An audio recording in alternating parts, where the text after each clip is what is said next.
ये जो मन है ना, ये भगवान ने इसकी रचना की है। इंद्रियाणाम मनश्चास्मि, कह रहे इंद्रियों में मैं मन हूं, और त्रिगुण माया का इसमें भरा हुआ पूरा पॉइजन जहर है। आप देखो मन छोड़ के गंदी बात में ही जाएगा, नहीं जाएगा।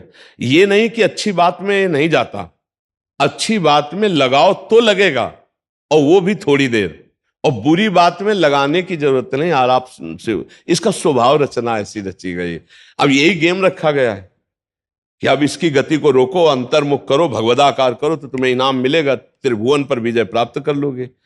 वो अद्भुत आनंद अंदर ही मिलेगा, किसी से कहने की जरूरत नहीं, आनंद मगन हो जाओगे। और उसी आनंद की खोज देखो, जब हमारा मन कहता है इस शरीर को भोग लें, इस वस्तु को भोग लें, अमुक, देखो सब अपने घर के जैसे बैठे हैं, क्या उसके भोगने के बाद मन को शांति मिलती है? थोड़ी देर के बाद फिर एक नया संकल्प बनता है, फिर एक नई, मतलब हमारी खोज अधूरी रही। वो नहीं मिला जो मैं सोच रहा था। सोचने में जैसा सुख मिलता है वैसा ना भोगने में नहीं मिलता, चाहे वो भोजन हो, चाहे वो दृश्य हो, चाहे वो कोई क्रिया हो। आप देखना, जो मन हमें सोचवा के पागल बनाता है, और जब हम उस पे जाते हैं तो वो चीज हमें नहीं मिलती है। तब लगता है कि वो यहां नहीं, शायद यहां हो, यहां नहीं, शायद यहां हो। ऐसे भटकते पूरा जीवन व्यतीत हो जाता है। बुद्धिमान वो है जो दो चार कदम में ही लौट आवे कि गलत दिशा में जा रहे हैं, पर हम पूरा जीवन चलते रहते हैं, लौटने की बात ही नहीं आती। और यहां तक कि शरीर वृद्ध हो जाता है, इंद्रियां काम नहीं करती, पर मन वैसे ही सलाह करता रहता है। फिर भी नहीं सोच पाता कि चलो अब हुआ पूरा जीवन की शाम, अब तो राधा राधा जब कर अपना काम बना ले। लेकिन नहीं, बूढ़ा है फिर भी शराब पीता है, बूढ़ा है फिर भी गंदी बातें देखता है, बूढ़ा है फिर भी गंदी चेष्टाएं करता है, बूढ़ा है फिर भी नहीं सोच रहा कि मुझे मरना है और भगवत प्राप्ति का अब की उपाय कर लूं, इतना जीवन रह गया। ये क्या है? ये मन का केवल खेल है। वो अपने मन के गेम में फंस गया, निकल नहीं पा रहा है। अच्छा, इसमें ये हो कि चलो मन सुखी रहेगा, तो भी नहीं। आप जितना गलत करते जाओगे उतना वो नकारात्मक सोचे पैदा करता चला जाएगा, और उसका परिणाम यह आएगा कि आपको डिप्रेशन में पहुंचा देगा। मतलब किसी भी तरह से ये चैन नहीं लेने देगा। तो इसको लाना तो भगवान की शरण में पड़ेगा, तभी शांति मिलेगी, तभी सुख। बहुत गंदा, बहुत गंदा, बहुत नीच है ये, और ये बहुत उत्तम है। ये अगर सही रास्ते को पा जाए तो दूसरे के लिए अपने प्राण दे सकता है, परहित के लिए अपने प्राण दे सकता है, ये भगवान से मिला सकता है, ये सब सुख दे सकता है। बस इसको गलत ढंग से जो प्रयोग होना शुरू हुआ है, इसका ये बंद कर दे, वही बहादुर है। देखो, विरक्त मार्ग एक अलग होता है, लेकिन गृहस्थी में तो एक धर्मपूर्वक विषय सेवन की मर्यादा है ना। तो आप धर्मपूर्वक देख लो। अगर आपको अपनी पत्नी में, अपने पति में सुख नहीं मिला तो विश्व में कहीं सुख नहीं मिलेगा, क्योंकि है नहीं। तो आपको सीमित हो जाना चाहिए ना, लेकिन ऐसा नहीं होता। हम धर्म विरुद्ध बढ़ते चले जाते हैं, जो हमारा पाप बनता जाता है और हम क्लेशित होते जाते हैं। इसलिए हमें लगता है बहुत अच्छे अभी सत्संग के प्रभाव पड़ रहे हैं, तो हम निकल चलें गंदी बातों से, हम निकल चलें इस माया के फसाव से। नहीं तो धोखा ही धोखा, पूरी जिंदगी व्यतीत हो जाती है। भोगते भोगते हर इंद्रियां सब नष्ट होती जा रही, फिर भी भोग इच्छा, ये है क्या? समझो ना, पूरा जीवन हमको बेवकूफ बनाया जा रहा है। गौर से देखो, पूरा जीवन नहीं बेवकूफ बनाया जा रहा। तो एक बार और देख लेते हैं, इसमें हमारा पूरा जीवन जा रहा है। सुख तो नहीं मिला, पर एक बार ऐसे देखते हैं, शायद इस पद्धति से देखते हैं, ऐसे भोजन बनाते हैं, ऐसे ये भोगते हैं, ऐसे ये देखते हैं, ऐसा फंसाव करके रोज हमको गिराता है, रोज हमको मन भ्रष्ट करता है। कभी नहीं कहता कि एक बार भगवान से मिलूं क्या, कभी उसका मन नहीं होता। इसको तो जबरदस्ती लगाना पड़ता है। इसको भगवान में लगाने के लिए भी भोगों का प्रलोभन देना होता है, तब ये भगवान में लगता है धीरे धीरे। ये भोगी मन भगवान में भी लगने के लिए तैयार, तो भोग के लिए देखो, भगवान को मना लोगे ना तो बढ़िया व्यवस्था बन जाएगी, चक जो चाहोगे सब हो जाएगा, जो चाहेंगे भगवान दे दे। बहुत मन बेवकूफ बनाता है, इसलिए हमें लगता है मन की बेवकूफी से बचना चाहिए। एक आया था भगतला, उसने कहा भगवान से मैं भजन करूंगा, सब करूंगा, लेकिन 1 लाख सुंदरियां स्त्रियां चाहिए।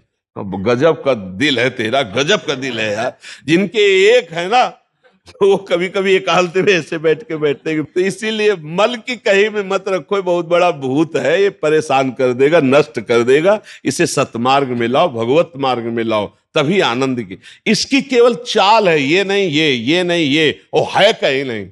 पक्का समझ लीजिए। ये हमारे को भ्रम पैदा करता, कुछ नहीं, कुछ नहीं है। नाम जप करो, सत्संग करो, धर्म पूर्वक विषय भोगो, हम मना नहीं करते, एक उसे सीमा में रख के भोगो धर्म में, तो उससे क्या होगा, तुम्हें घृणा हो जाएगी। धर्म पूर्वक विषय भोगने से घृणा हो जाती है कि यार, और जो ये व्यसन करके और फिर इधर उधर मन, तो पाप के कारण बुद्धि ठीक निर्णय नहीं देती और बुढ़ापे तक पापाचरण, फिर दुर्गति को प्राप्त होते हैं। अभी समय है, अभी मन को समझा लो, मन को समझ, यही 5 भोग हैं, शब्द, स्पर्श, रूप, रस, गंध, इसी में मनुष्य फंसा है और इन्हीं भोगों से हमारी दुर्गति हो जाती है। बोलो अभी तक फाइनल में अगर बोला जाए तो अभी तक क्या है अपने पास, कोई अनुभव है क्या? बस एक ही है कि एक बार और चांस मिल जाए, बस किसी भी विषय का, मतलब किसी भी विषय का, मन में हर बार ये रहता कि अब की बार, लेकिन कभी अब की बार पूरी ही नहीं हुआ। तो इसको रोकना जरूरी है कि भजन, साधन, धर्म पूर्वक विषय सेवन और समाज की सेवा। कभी एक बार ऐसा करके देखना, कोई बूढ़ा ऐसा भूखा प्यासा फुटपाथ में पड़ा हो और उसको कभी अपने घर लाना, नहलाना, धुलाना, कपड़े पहनाना और भोजन पवाना, फिर वो जब तुम्हारी तरफ देखेगा तो तुम्हें जो सुख होगा वो जिंदगी में किसी भी भोग में नहीं मिला होगा। आप लिख लेना हमारी बात। कभी कोई बीमारी से तड़प रहा हो, किसी के सेवा का वहां कोई अवसर नहीं है और आप सेवा का अवसर देकर उसे आप स्वस्थ करो, आप अस्पताल ले जाओ, फिर जो आपको सुख मिलेगा हम आपको कैसे बताएं। वो भगवान का आशीर्वाद होता है। जब कोई बूढ़ा, कोई बीमार, कोई असहाय, और जब आप उसकी सहायता करते हो तो उसके हृदय से जो आशीर्वाद, वो सुख जो मिलता है। जैसे हम आपको एक दिन करके देखना, तुम अपना भोजन बढ़िया जो है, कोई ऐसे भूखे को खवा देना जो भूखा बैठा हो, और ऐसे जल्दी जल्दी, और आप देखो उसको पाते हुए, और उस दिन आप वो भोजन ना पाओ, उसे पवा दो, तो आपको जो सुख मिलेगा वो 56 प्रकार के भोग पाने में भी कभी सुख नहीं मिला होगा। वो सुख परहित करने से, दूसरे को सुख पहुंचाने से जो हृदय शीतल होता है वो कभी किसी से नहीं होता। इसलिए मानव जीवन के लिए मन को थोड़ा विरुद्ध जो चलने वाला है उसके विरुद्ध आप बनो, उसे सतमार्ग में लगाओ। अब देखो आजकल ऐसी बुद्धि बिगड़ गई कि अपने पूज्य माता पिता को ही बच्चे दुख दे रहे हैं, डंडा थप्पड़ मारना। क्या यार, आज के जवान अपने माता पिता के साथ ऐसा व्यवहार करते हैं। अगर थोड़ा भी अध्यात्म से जुड़े होते तो मुझे लगता है शायद ऐसा नहीं करते, नहीं ना। धर्म से जुड़े होते, अध्यात्म से जुड़े होते, ऐसे माता पिता तो भगवान होते हैं। उनकी आंखें नहीं, उनको नहलाओ धुलाओ, किसी मंदिर जाने की और जरूरत नहीं, उनको भोग लगाओ, उनको पवाओ, उनका जो आशीर्वाद है लोक परलोक तुम्हारा सब बना देगा। लेकिन जब अध्यात्म से नहीं जुड़े तो लगता है कौन इनको, तो हाँ, ये क्या है, ये है मन का वो पापी मन। देखो कैसे पाप कराता है, कैसे निगेटिव चलाता है कि अब ऐसे पुत्रों की क्या दुर्गति होगी। तो कभी अगर ऐसा अवसर किसी को मिले कि कोई फुटपाथ में ऐसे तड़प रहा हो, तो आपको जरूर लगेगा कि काहे को बोझा ले, लेकिन आप उसका अगर बोझा ले लिए तो भगवान तुम्हारा बोझा ले लेंगे। जन्म जन्मांतरों के पाप नष्ट हो जाते हैं जब ऐसे दीन दुखी आशीर्वाद देते ना, उसे भगवान का आशीर्वाद समझना। और जब माता पिता अंदर से साप देते ना कि भोगोगे, तो फिर भगवान भी नहीं टाल पाते, फिर भोगना पड़ता है। इसलिए धर्म से चलो, किसी का अपराध मत करो, गंदी बातों में मन को न जाने दो, खूब नाम जप करो, यही मनुष्य जीवन का लाभ लो। मनुष्य जीवन एक दिव्य जीवन है, इसका एक दिव्यता का लाभ है। यार देखो, अगर हम ना चाहे तो पूरी बाजार से निकल जाए कोई सामान, दुकान की आके हमारी लिपट थोड़ी जाती है। हम जहाँ खड़े होंगे, जहाँ खरीदेंगे, वही जो वस्तु हमें मिलेगी। तो अगर हम निश्चय कर लिया कि मुझे मांस नहीं खाना, मुझे शराब नहीं पीना, मुझे पराई माता बहनों की तरफ गंदी दृष्टि नहीं करनी, तो मुझे कौन गिरा देगा? आप सोचो, हमारे निश्चय में कमजोरी, तभी हम डरते हैं कि कहीं गिर ना जाए। ऐसे कैसे? हाँ, कुछ कमियां ऐसी होती हैं जिससे अहंकार का नाश किया जाता है।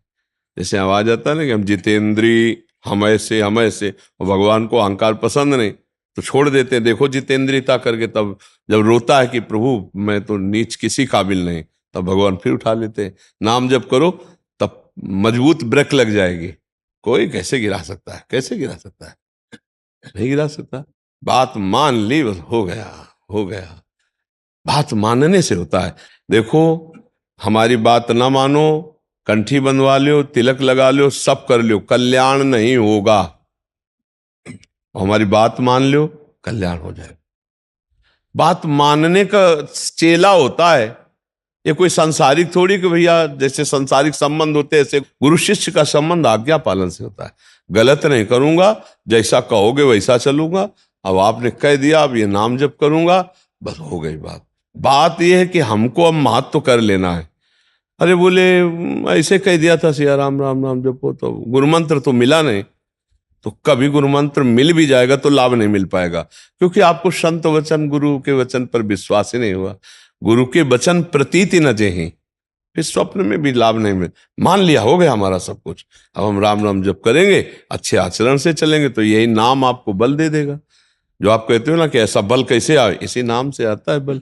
माया पर जीतने का जो बल है वो भगवान की कृपा से, उनके नाम बल से आता है।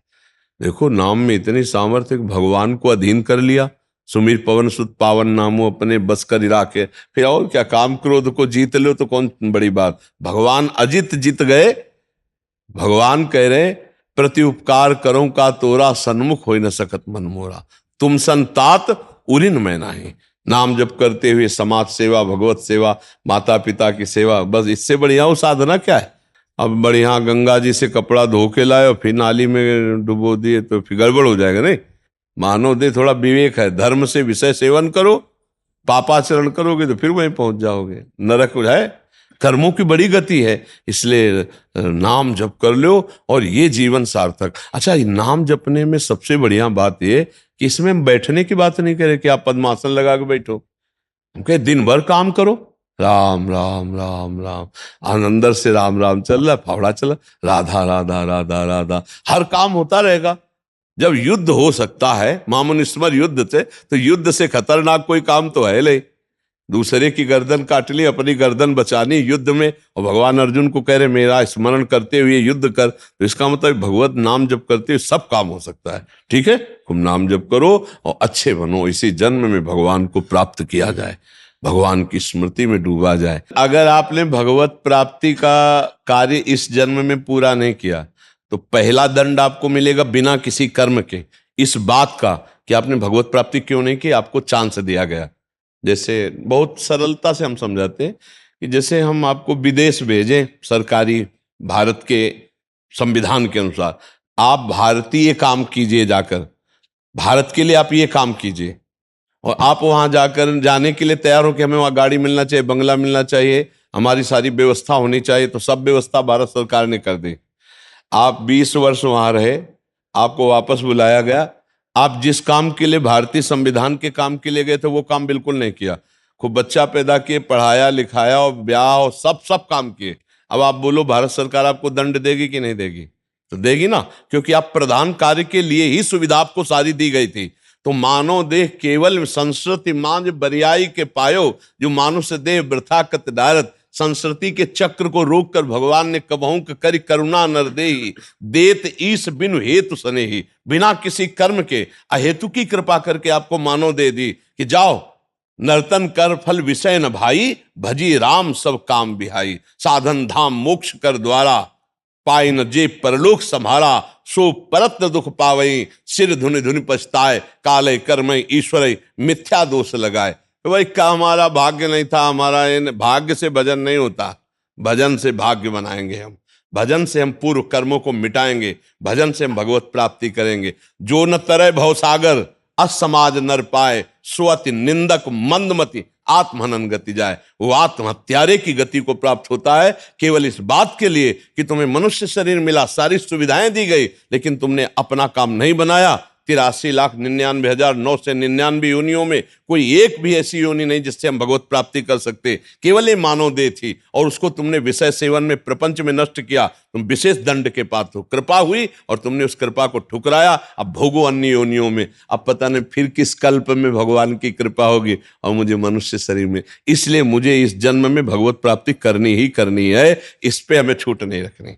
अब भगवत प्राप्ति किसे कहते हैं समझना तो पड़ेगा ना, कि भगवत प्राप्ति किसे कहते हैं। मोक्ष को तो समझे, तो मोक्ष ऐसे थोड़ी होता, उसके लिए साधना बहुत कठिन साधना है। स्थूल सूक्ष्म कारण तीनों शरीरों का राग त्याग करके स्मृति उसकी, इसकी स्मृति का भी त्याग हो जाए, तब वो अपने स्वरूप में स्थित होता है। बड़ा कठिन, ज्ञान के पंथ कृपान के धारा, और परत खगेश लगे निवारा। अब इसको सरल सहज भाव में ले लो। जिसकी अखंड स्मृति भगवान की होती है वही मुक्त पुरुष है और वही भगवत प्राप्त पुरुष है। हर समय तुम्हारी याद में भगवान का नाम चलता रहे। राम कृष्ण हरि जो नाम प्रियो, अपने तो वृंदावनवासी राधा राधा रटते। हर समय नाम चिंतन करते रहो। तुम मोक्ष चाहोगे तो मोक्ष मिल जाएगा, भगवत प्राप्ति चाहोगे तो भगवत प्राप्ति हो जाएगी। भगवत प्राप्ति का मतलब होता है भगवान को जिस भाव से, स्वामी भाव, सखा भाव, जिस भाव से वो प्राप्त हो जाए।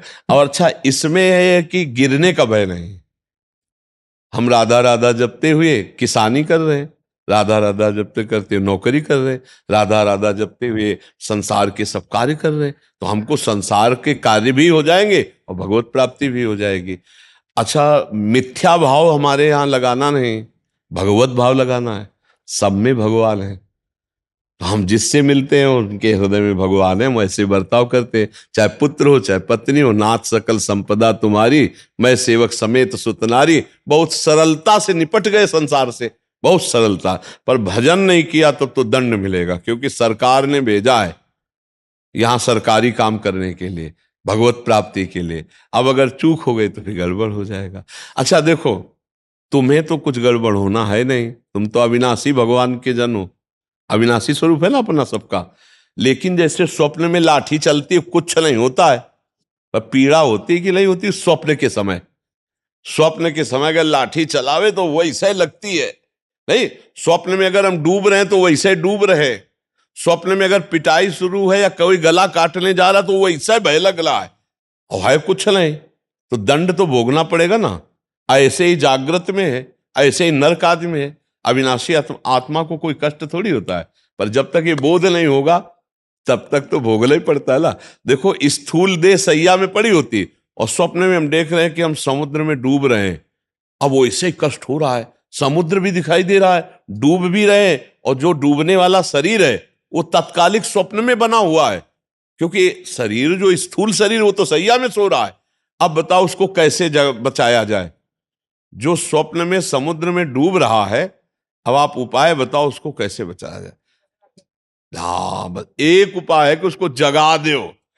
चाहे जितनी नौका लगा दो, चाहे मंत्रवेत्ता लगा दो, चाहे तैराक लगा दो, उसको आप बचा नहीं सकते। उसके बचाने का उपाय है जगा दो। ऐसे ही हम सब मोह निशा सब सोवनिहारा,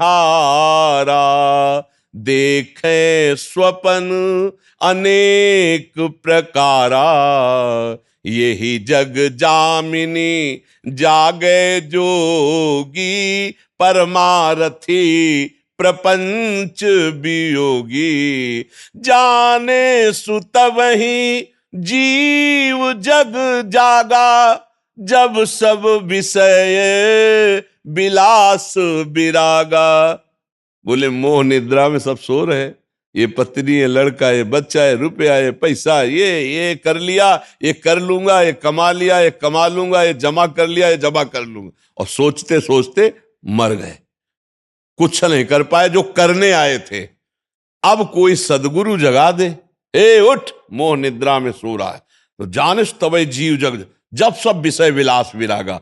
तभी जानना सत्संग का रंग चढ़ रहा है, जब गंदी बातें छूटने लगे और अच्छे आचरण होने लगे और भगवान नाम जप होने लगे, तो जान लेना आप जाग रहे हैं। और जग गए तो स्वप्न के जैसे सारे दुख मिट जाते हैं, ऐसे तुम्हारे सारे पाप, दुख, चिंता, शोक सब नष्ट हो जाएंगे। पर जगना पड़ेगा, बिना जगे नहीं हो सकता। बिना जगे एक ही उपाय है, जगना पड़ेगा, अर्थात भगवत प्राप्ति करना पड़ेगा, नहीं तो दुख से पिंड नहीं छूटेगा। है झूठा, पर बहुत जोर का फुसकार मार के काटता है। झूठा सांप है, रस्सी का सांप, पर ऐसा काटता है, वो ऐसा अनुभव होता है कि जहर चढ़ गया, पक्का। देख लो, सब पूरा जहर चढ़ा हुआ है और कुछ नहीं हुआ। आत्म तत्व को ना कभी फर्क पड़ा था, ना पड़ रहा है और ना पड़ेगा।